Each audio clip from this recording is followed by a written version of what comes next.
Think about this. You gave her a few hours to kind of cool down.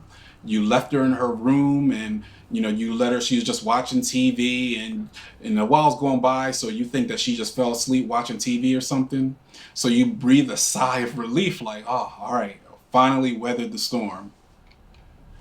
And then she comes out of the room, and she's dressed real nice, smelling good and everything. And she says she's going to hang with her girlfriend for a little while.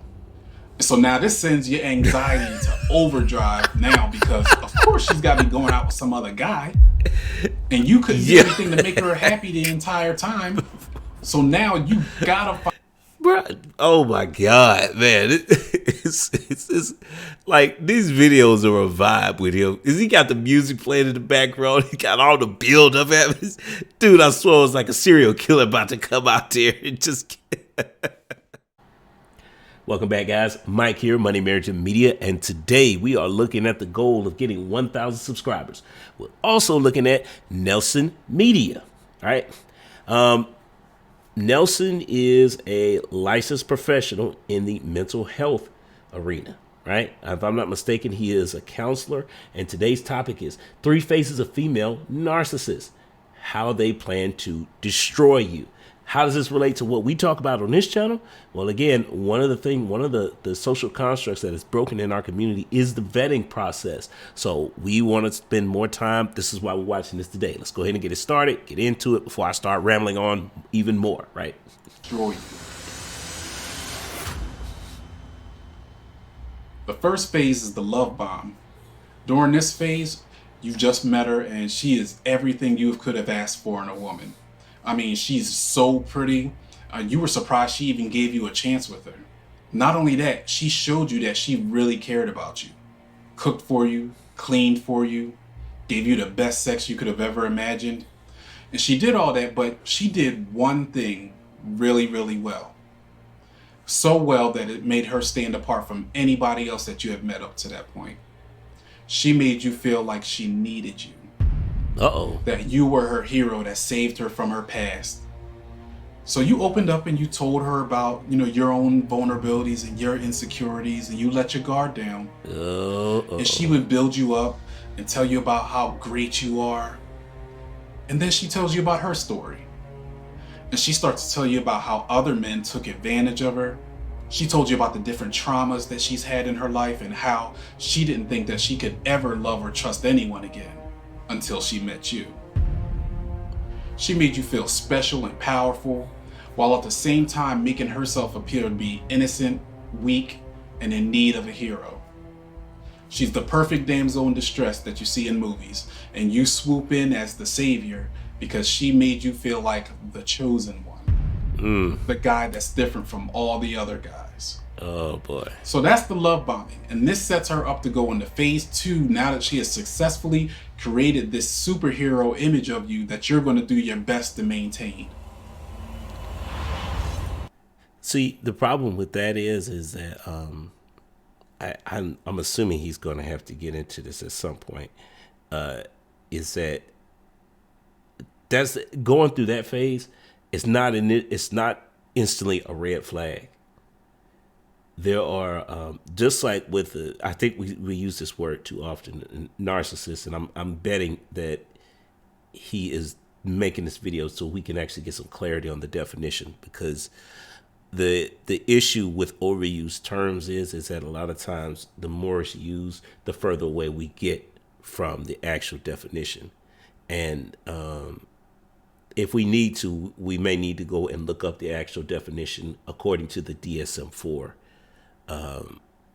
Just because narcissism is very serious, and one of the things that makes it so serious is the rarity of it. It's not, you don't meet these people every day, but if you watch enough YouTube, you will start to think that, they're everywhere. They're not. There are multiple components that make up a narcissist, and most people don't meet the whole criteria. So let's keep going. Devaluing is exactly what it sounds like. In the beginning of the relationship, she made you feel extremely valued. Now, devaluing is the process of destroying that value. It starts with really subtle things, like really, really small things, like she'll say little smart things that sting. She gives you a bunch of side eyes and stuff like that. She says even more subtle things like, I can't believe you did that. I thought you were different. And that statement alone sends a shock to your system. It's like, oh no, she's not looking at me the same. She's not looking at me as the hero anymore. I gotta fix this and make it right. She isolates you from your friends so that they can't give you good advice. She definitely tries to make sure that you don't like and subscribe to this channel or even hit the notification bell. She just I like how he sure did that. That was you smooth. always are doing something wrong and you're always the one that's hurting her now. And this causes you to always apologize and pamper her and try to show her how much you love her. After a while, those subtle side eyes and ignorant statements happen with a lot more frequency over time. And over time, she's created the image that nothing you do is right. You are always going to find some type of way to hurt her. So now you're going crazy trying to make sure you do everything just right. So much so that you're basically walking on eggshells around her. Yeah. Unsure if anything you do or say is the right thing. And before you realized it, she's converted you from feeling like the hero in her life to the misfit that she's only staying with because she's the good person. And you don't really deserve her. Total reversal. Now, you've been successfully devalued and you're ready for phase 3.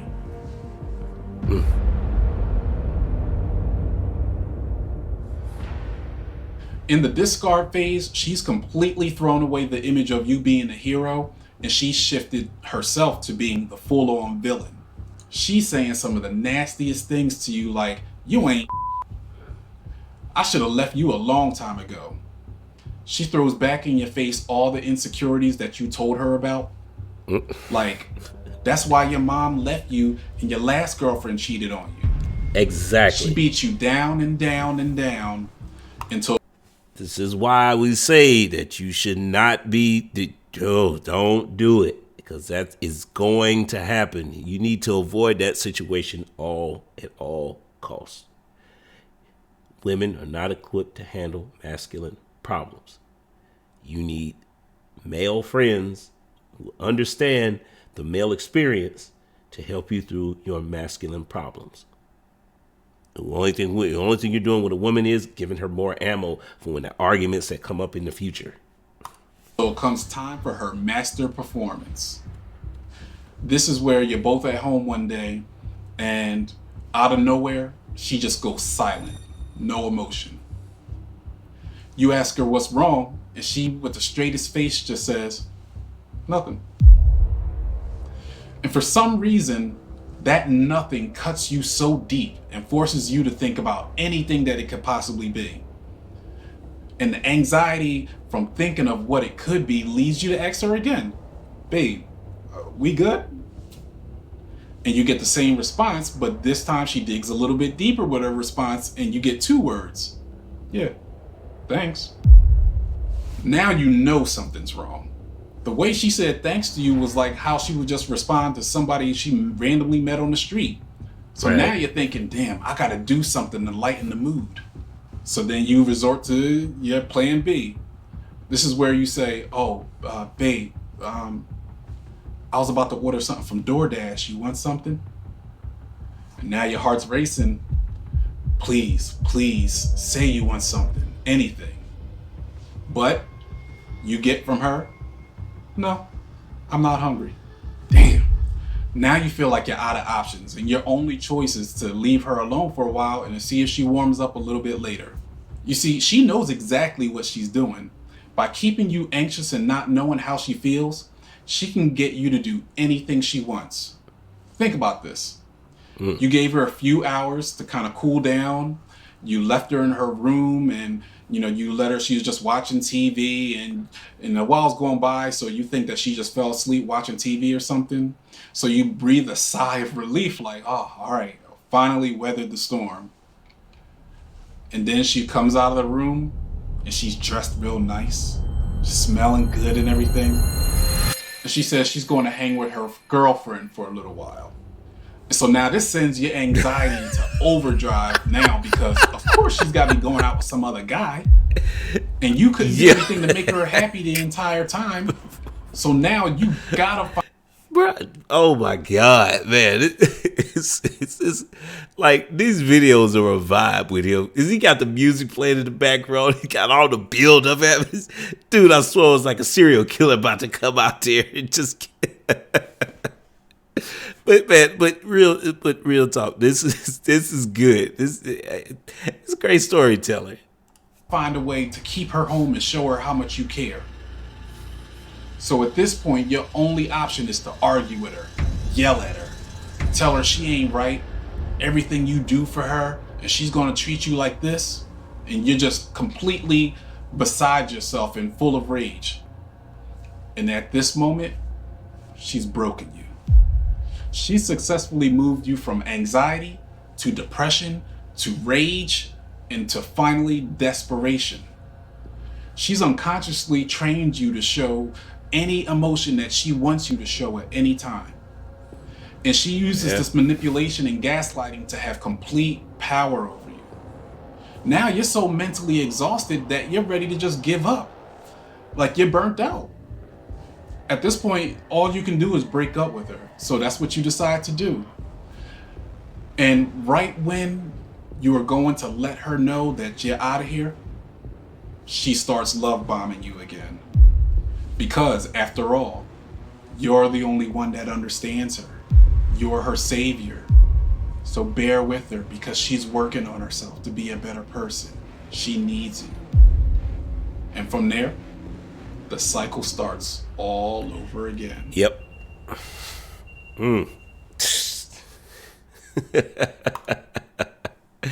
Yeah, Nelson's. Oh, this is a good video. Like the quality of the video is like up here, man. And then he's got great content. Like I said, licensed professional, so this dude knows what he's talking about. But we need to address a couple things here. The first is that, like I said, this is definitely a plus when we're talking about the vetting process. Because I'm glad he made this video, because now you can start to recognize the signs. Relationships are about work and they're not easy, but the process, the things that he just described, I'm glad he came in the end and said that it's a constant, what do you call it? It's a cycle, right? The love bombing, the devaluing, right? The whole thing. So that, we can start to recognize this. Now, what the thing that you got to be on the lookout for is that this is why the vetting process is not just supposed to be for one day or whatever. You're supposed to be doing this for months at a time, because then you can start to see, you have to start paying attention to, okay, well, this ain't, we're at the devaluing point, but we were just in the love bomb phase. What's happening?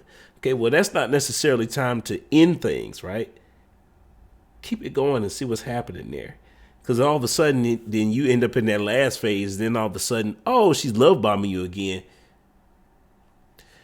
Yeah, that should give you a clue as to what's really going on here.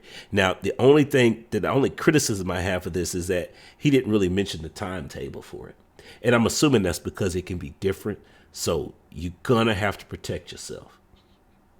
I mean, does that, again, what it boils down to is that life is about choices. If the process this woman is putting you through is not putting you off that much, then maybe she's a good match for you. I don't know what kind of guy you are that a narcissistic woman would be a good match for you, but I mean, if you're willing to deal with it, if your value is already low enough, you know what? No, I'll take that back. When you see this happen, it's usually we're talking about it's a scenario of Disney made a movie about this, Beauty and the Beast. See, this is, oh man, I'm glad I came to that. I'm glad I'm here and talk about this. This is why you got to be careful with 8s, 9s, and 10s, particularly when they get older. When they get past 30, yeah, you'll see a lot of this in that age group. You got these ultra fine women, but they still single though. And it's like, especially you as a guy, because at that point, at that age, you're starting to come into yourself, and all of a sudden you are attracting a level of a quality of woman as far as looks go that they wouldn't have gave you the time of day before, right? But they're getting older, so their value is coming down, and eventually what happens is that you guys link up and you got similar value. So just be careful. Like I said, the vetting process is real. This is where it's something that he mentioned in the video becomes important, is that you have a network of people around you. Because if you notice, there was a trait in the video where you got where she made you cut off your friends. Yeah, no, don't do. That's why I say that, you know, one of the most underutilized vetting tools in our community is your mother. Is, for the most part, moms want the best for their sons, especially if you're a marriage-minded son. Because again, your mom is going to look at this woman and say, she don't care how fine she is, which is, you know, that is an attraction trigger for most men. And like I said, she's at 8, 9, or 10. You've never dated a woman that's this fine before, because, you know, you just, your value wasn't there. Your mom's not gonna care about that. She's gonna care about her character as a woman, her virtuousness, or how virtuous she is. How much of a wife is she going to be? What kind of wife is she going to be for you? So, you know, it's just one of the tools that we go underutilize. And this is a lot of times moms can see through the BS with women just because women have a better social calibration than men do. It's one of their superpowers. So I think this is a great example. Like I said, the quality of this video was off the chain. This brother had the soundtrack going in the back, making me think a serial killer was about to come out that bedroom and just murk dude, right? But yeah, but this is definitely worth taking a watch, man. And Nelson, if you watching this, man, I appreciate your content, brother. We will be checking it out again. I'm gonna say goes to the next time. Peace. Thanks for making it to the end of this video. But do me another favor, like and subscribe, but also check out these here. Either subscribe or watch videos, one or the other. I don't know which side, but hey, all right.